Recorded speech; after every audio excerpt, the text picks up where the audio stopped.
Hi friends, welcome to my YouTube channel CP Nimawat. Today's English proverb is you can't go back and change the beginning, but you can start where you are and change the ending. Today we are going to study English Standard 6, Unit 1, Activity 2, Activity 3A and activity 3B. પણ તે પહેલાં ગયા વિડીયોમાં આપણે activity 1 જોઈ હતી, જેમાં આપણે ધ લિટલ વન પોયમ્સનો અભ્યાસ કર્યો હતો અને તેમાં જે આપેલા રેમિંગ વર્ડ્સ પણ આપણે જોયા હતા. જો તે વિડીયો ન જોયો હોય તો આ વિડીયોની નીચે ડિસ્ક્રિપ્શનમાં તેની લિંક આપેલી છે, ત્યાંથી તે વિડીયો પહેલાં જોઈ લેવો. Late start activity 2.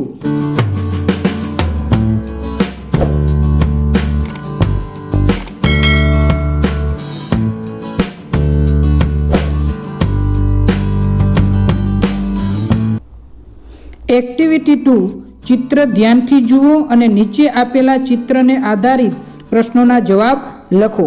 તો સૌથી પહેલાં આપણે એક નાનું એનિમેશન આ activity 2નું નિહાળશું.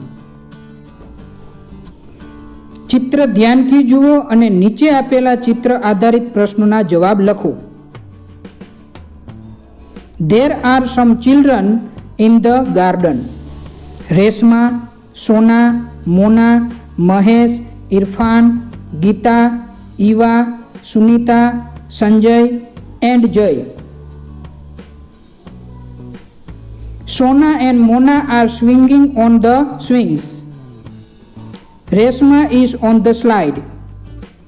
Eva, Geeta and Sunita are playing with the ropes. They are skipping. Irfan and Mahesh are playing on the seesaw. Sanjay is behind the tree and Jay is on the tree. First of all, I will describe the picture, so listen carefully. Sentence number 1. This is the picture of a garden. આ એક બગીચાનું ચિત્ર છે. Number 2. There are many children in the garden. બગીચામાં ઘણા બધા બાળકો છે. Number 3. Reshma is on the slide. Reshma લપસ્યા ઉપર છે. Number 4. Reshma is sliding. Reshma લપસ્યા ખાઈ રહી છે. Number 5. Sona and Mona are on the swings. Sona અને મોના હિંચકા ઉપર છે. Number 6. Sona and Mona are swinging. Sona અને મોના હિંચકા ખાઈ રહી છે. Number 7. Irfan and Mahesh are on the seesaw. Irfan અને મહેશ ઉચક નીચક ઉપર છે. અહીં સીસો એટલે ઉચક નીચક. Number 8. Sunita, Eva and Gita are skipping. Sunita, Eva અને ગીતા દોરડે કૂદી રહી છે. અહીં સ્કીપિંગ એટલે દોરડા વડે કૂદવું. Number 9. Sanjay is behind the tree. Sanjay ઝાડની પાછળ છે. નંબર 10. જય ઇઝ ઓન ધ ટ્રી. જય વૃક્ષની ઉપર છે. તો વિદ્યાર્થી મિત્રો, જ્યારે પણ ચિત્ર ઉપરથી 8-10 વાક્ય લખો એવો પ્રશ્ન પૂછવામાં આવે ત્યારે આ રીતના આપણે આ ચિત્રનું વર્ણન લખી શકાય. તેથી આ બધા વાક્યો તમારી નોટબુકમાં નોંધી લેશો. ચાલો હવે આપણે આ ચિત્ર ઉપરથી પ્રશ્નોના જવાબ લખીએ. Question number 1. There are children in the garden. એટલે કે બગીચામાં બાળકો છે. કાઉન્ટ ધેમ. અહીં કાઉન્ટ એટલે ગણવું, તો તેઓને આપણે ગણવાના છે.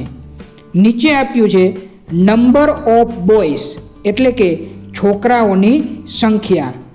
So let see the picture. તો ચાલો આપણે ચિત્રો જોઈએ.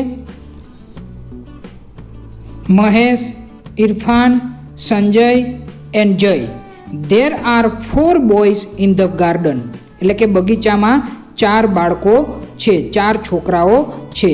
તો નંબર ઓફ ધ બોયઝ એનો આન્સર આવશે 4.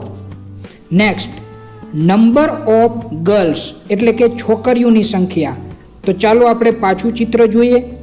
તો ચિત્રમાં Reshma, Sona, Mona, Gita, Eva and Sunita. There are 6 girls in the garden. એટલે કે બગીચામાં 6 છોકરીઓ છે. તો નંબર ઓફ ગર્લ્સ એનો આન્સર થશે 6. Next question number 2. Write their names એટલે કે તેઓના નામ લખો. તો અહીં ચિત્ર ઉપરથી આપણે તેઓના નામ લખીશું. રેશમા, સોના, મોના, મહેશ, ઇરફાન, ગીતા, ઈવા, સુનીતા, સંજય એન્ડ જય. Next question number 3. Where is Mahesh એટલે કે મહેશ ક્યાં છે. અહીં વેરથી પ્રશ્ન પૂછ્યો છે એટલે કે મહેશ બગીચામાં કઈ જગ્યાએ છે. Let's see the picture. તો ચિત્રમાં મહેશ છે તે સીસો ઉપર છે એટલે કે ઉચક નીચક ઉપર છે. તો ઓન ધ સીસો. તો ત્રીજા પ્રશ્નનો જવાબ થશે Mahesh is on the seesaw એટલે કે મહેશ ઉચક નીચક ઉપર છે. Next question number 4. Where are Sona and Mona એટલે કે સોના અને મોના બગીચામાં ક્યાં છે. તો અહીં પણ વેરથી પ્રશ્ન પૂછ્યો છે. તો વેર એટલે ક્યાં. તો જોઈએ આપણે ચિત્ર. તો સોના અને મોના બંને હિંચકા ઉપર હિંચકી રહી છે એટલે કે Sona and Mona are on the swings. તો આ ચોથા પ્રશ્નનો જવાબ થશે Sona and Mona are on the swings. Question number 5. Are Jay and Sanjay on the seesaw એટલે કે શું જય અને સંજય સીસો ઉપર છે. તો જોઈએ આપણે ચિત્ર. તો જય અને સંજય એ સીસો ઉપર નથી. સીસો ઉપર તો ઇરફાન એન્ડ મહેશ છે. તો આ પ્રશ્નનો જવાબ આપણે લખી શકીએ નો. Jay and Sanjay are not on the seesaw એટલે કે જય અને સંજય સીસો ઉપર નથી. Question number 6. Is Nirav behind the tree એટલે કે શું નીરવ વૃક્ષની પાછળ છે. તો જોઈએ આપણે ચિત્ર. તો વૃક્ષની પાછળ તો સંજય છે. તો આ પ્રશ્નનો આપણે જવાબ થશે no. Nirav is not behind the tree કે ના નીરવ છે તે ઝાડની પાછળ નથી. Sanjay is behind the tree પણ સંજય છે તે ઝાડની પાછળ છે.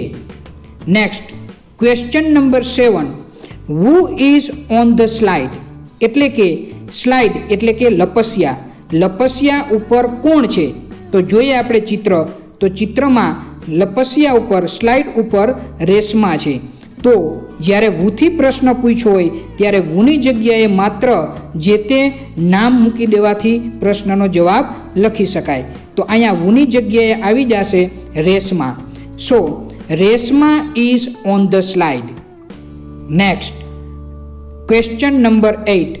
હુ આર સ્કીપિંગ એટલે કે દોરડે કોણ કૂદી રહી છે. અહીં સ્કીપિંગ એટલે દોરડા વડે કૂદવું. તો જોઈએ આપણે ચિત્રમાં Sunita, Eva and Gita are skipping એટલે કે સુનીતા, ઈવા અને ગીતા દોરડા વડે કૂદી રહી છે. Next question number 9. What is Reshma doing. તો મિત્રો અહીં વોટ સાથે ડુઈંગ પ્રશ્નમાં છે એટલે એનો અર્થ થાય કે રેશમા શું કરી રહી છે. તો આપણે જોઈએ ચિત્રમાં કે રેશમા છે તે સ્લાઇડિંગ કરી રહી છે એટલે કે લપસિયા ખાઈ રહી છે. તો ક્વેશ્ચન નંબર 9 નો આન્સર થશે રેશમા ઇઝ ડુઈંગની જગ્યાએ આવી જશે sliding means Reshma is sliding. Now last question. Question number 10. What are Sunita and Geeta doing. તો મિત્રો અહીં પણ વોટ સાથે ડુઈંગ પ્રશ્નમાં છે. તો સુનીતા અને ગીતા શું કરી રહી છે એવો પ્રશ્ન પૂછવામાં આવ્યો છે. તો જોઈએ આપણે ચિત્રમાં. તો સુનીતા અને ગીતા બંને દોરડા વડે કૂદી રહી છે. તો દોરડા વડે કૂદવું એટલે સ્કીપિંગ. તો ક્વેશ્ચન નંબર 10 નો આન્સર થશે Sunita and Gita are skipping, અહીં ડુઈંગની જગ્યાએ સ્કીપિંગ આવી જશે. તો વિદ્યાર્થી મિત્રો, આ દરેક પ્રશ્નોના જવાબ તમારા પાઠ્યપુસ્તકમાં નોંધી લેવા. Now let's see activity 3A. નીચેના સંવાદો સાંભળો અને વાંચો. અહીં એક્ટિવિટી 3માં 3 ડાયલોગ્સ આપ્યા છે, જેમાં dialogues A is between teacher and Ramesh. A નંબરનો ડાયલોગ છે તે શિક્ષક અને વિદ્યાર્થી રમેશ વચ્ચેનો છે. Dialogues B is between Ila and Jayant. Dialogues B છે તે ઈલા અને જયંત વચ્ચેના છે. And dialogue C is between Daksha and Divya. અને ડાયલોગ C છે તે દક્ષા અને દિવ્યા વચ્ચેના છે. So let's see dialogues A. Listen to the following dialogues. A. Teacher says, Ramesh, give me your sharpener please. Ramesh says, here it is ma'am. Teacher says, thank you. Put it on the table. અહીં teacher રમેશને તેમનું sharpener આપવાનું કહે છે. રમેશ તેને sharpener આપે છે અને teacher તેનો આભાર માને છે અને તેનું શાર્પનર ટેબલ ઉપર મૂકવાનું કહે છે. Now let's see short animation of these dialogues. Activity 3 A. Ramesh, give me your sharpener please. Here it is, ma'am. Thank you. Put it on the table. Now let's read dialogues B. Ila says, Jayant, put your eraser on the table. Jayant said, oh, sure. Ila says, thanks. આ ડાયલોગ્સમાં ઈલા જયંતને તેમનું eraser table ઉપર મૂકવાનું કહે છે. જયંત કહે છે ચોક્કસ અને ઈલા તેનો આભાર માને છે. તો ચાલો આપણે શોર્ટ એનિમેશન નિહાળીએ. B. Jayant, put your eraser on the table. Oh, sure. Thanks. Now let's read dialogue C. Daksha says, give me your sketch pen, Divya. Divya says, no sketch pen, sorry. Daksha says, okay. Give me your hairpin. Divya said, here it is. આ ડાયલોગ્સમાં દક્ષા દિવ્યા પાસે તેમની sketch pen માગે છે, પણ દિવ્યા તેને ના પાડે છે કારણ કે તેમની પાસે સ્કેચ પેન નથી. ત્યારબાદ દક્ષા તેમની પાસેથી તેમની હેરપિન માગે છે જે દિવ્યા તેમને આપે છે. Now let's see short animation of these dialogues. C. Give me your sketch pen, Divya. No sketch pen, sorry. Okay, give me your hairpin. Here it is. તો વિદ્યાર્થી મિત્રો, એક્ટિવિટી 3A જે મુજબના ડાયલોગ્સ આપ્યા છે એ રીતના તમે પણ ડાયલોગ્સ બનાવો અને તમારા મિત્ર સાથે શેર કરો. Now we will see activity 3B. હવે આપણે એક્ટિવિટી 3B જોઈએ, જેમાં એક ટેબલ ઉપર ઘણી બધી વસ્તુ તમે જોઈ શકો જેને નંબર પણ આપેલા છે. તો I will ask some question. તો હું તમને થોડા પ્રશ્નો પૂછી try to answer them. તમે તે પ્રશ્નોના જવાબ આપવાનો પ્રયત્ન કરશો. Now my first question is, where is the spectacles? એટલે કે ચશ્મા ક્યાં છે? Answer is, it is at number 1. Question number 2, where is the sharpener? Means કે sharpener ક્યાં છે? The answer is, it is at number 2. Now third, where is the hairpin? Means કે hairpin ક્યાં છે? The answer is, it is at number 3. Now question number 4, where is the frog? એટલે કે દેડકો ક્યાં છે? The answer is, It is at number 4. Now fifth question. Where is the tomato? Means કે tomato ક્યાં છે?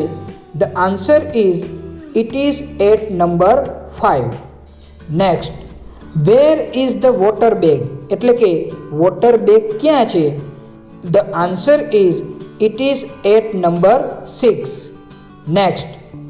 Where is the plant? એટલે કે plant ક્યાં છે? છોડ ક્યાં છે? The answer is it is at number 7. Now I will remove some things from the table. હવે હું ટેબલ ઉપરથી અમુક વસ્તુ લઈ લઈશ. તો મિત્રો યાદ રાખજો કઈ વસ્તુ કયા નંબર ઉપર હતી. So let's remove the things. તો ચાલો આપણે થોડીક વસ્તુ લઈ લઈએ. Now once again I will ask you some question. So try to answer them. ફરી પાછા હું તમને થોડા પ્રશ્નો પૂછીશ, તેનો જવાબ આપવાનો પ્રયત્ન કરજો. So be ready to give the answer.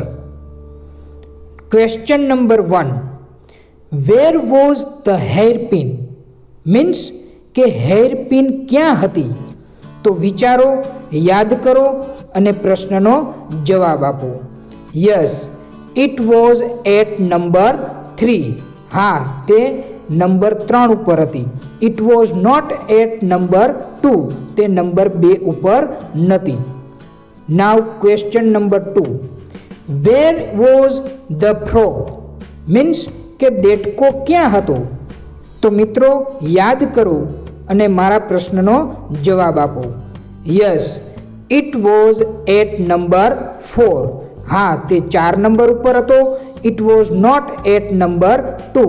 તે 2 નંબર ઉપર નહોતો. Now question number 3. Where was the sharpener? Means sharpener ક્યાં હતું? તો વિચારો અને યાદ કરો. Yes, it was at number 2. હા, તે 2 નંબર ઉપર હતું. It was not at number 1. તે 1 નંબર ઉપર ન હતું. Question number 4. Where was the spectacles? Means કે ચશ્મા ક્યાં હતા? તો વિચારો. Yes, it was at number 1. હા, તે 1 નંબર ઉપર હતું. It was not at number 4. તે 4 નંબર ઉપર ન હતું. Now I will replace the frog with the Paresh scale. હવે હું ફ્રોગની જગ્યાએ પરેશની સ્કેલ રાખું છું. Now I will ask you, where is Paresh scales? Means પરેશની સ્કેલ ક્યાં છે? So your answer is, તમારો જવાબ હશે it is at number 4. Now I will take the scale from the table and give it to Paresh. હવે હું આ scale table ઉપરથી લઈ અને પરેશને આપી દઈશ. And I will ask you, અને તમને પ્રશ્ન પૂછીશ, where was Paresh scale? Means કે પરેશની સ્કેલ ક્યાં હતી? Your answer is it was at number 4. હવે આ ચિત્ર જુઓ. મયુરી ઇઝ નિયર માનસી. મયુરી છે અત્યારે માનસીની બાજુમાં ઊભી છે, પણ થોડીવાર પછી તે ત્યાંથી ગ્રીન બોર્ડ પાસે આવીને ઊભી રહે છે. Now I will ask you, where was Mayuri? Means Mayuri ક્યાં હતી? મયુરી વોઝ નિયર માનસી, એટલે કે મયુરી થોડીવાર પહેલા માનસીની બાજુમાં હતી. નાવ I will ask second question, where is Mayuri? Means અત્યારે મયુરી ક્યાં છે? So your answer is Mayuri is near the green board. તો વિદ્યાર્થી મિત્રો, તમે પણ આ રીતના વસ્તુની જગ્યા બદલીને where is એટલે કે ક્યાં છે અને where was ક્યાં હતી આ રીતના પ્રશ્નની પ્રેક્ટિસ વધુને વધુ કરી શકો. શરૂઆતના ઇંગ્લિશ પ્રોવર્બનો અર્થ થાય છે you can't go back and change the beginning. Means કે તમે પાછળ ભૂતકાળમાં જઈ શકતા નથી અને શરૂઆતને બદલી શકતા નથી, મીન્સ કે ઇતિહાસને બદલી શકતા નથી. But you can start where you are, પણ તમે જ્યાં છો ત્યાંથી તમે નવી શરૂઆત કરી શકો. ગુજરાતીમાં કહેવત છે ને, જાયગા ત્યાંથી સવાત. એન્ડ ચેન્જ ધ એન્ડિંગ, અને અંત છે એ તમે સારો લાવી શકો. આ ઉપરથી ધોરણ 8ની હર્ષ બ્રહ્મભટ્ટની શરૂઆત કરીએ કવિતાની લાઈન મને યાદ આવે છે કે જે મળ્યું તેને કરી સૌથી સવાયું, આવનારી કાલને સોગાત કરીએ. તો મિત્રો, આપણે પણ આપણા ભવિષ્યને ઉજ્જવળ કરવાનો પ્રયત્ન કરશું. જો તમને આ વિડીયો પસંદ આવ્યો હોય તો subscribe my YouTube channel CP Nimavat and press bell icon, જેથી કરીને વધુ વિડીયોના તમને નોટિફિકેશન મળતા રહેશે. અને હા, કોમેન્ટ બોક્સમાં કોમેન્ટ કરવાનું ભૂલશો નહીં. તો મિત્રો, ફરી મળીશું નવા ટોપિક સાથે, નવા સબ્જેક્ટ સાથે. તબ તક good bye and thanks for watching the video.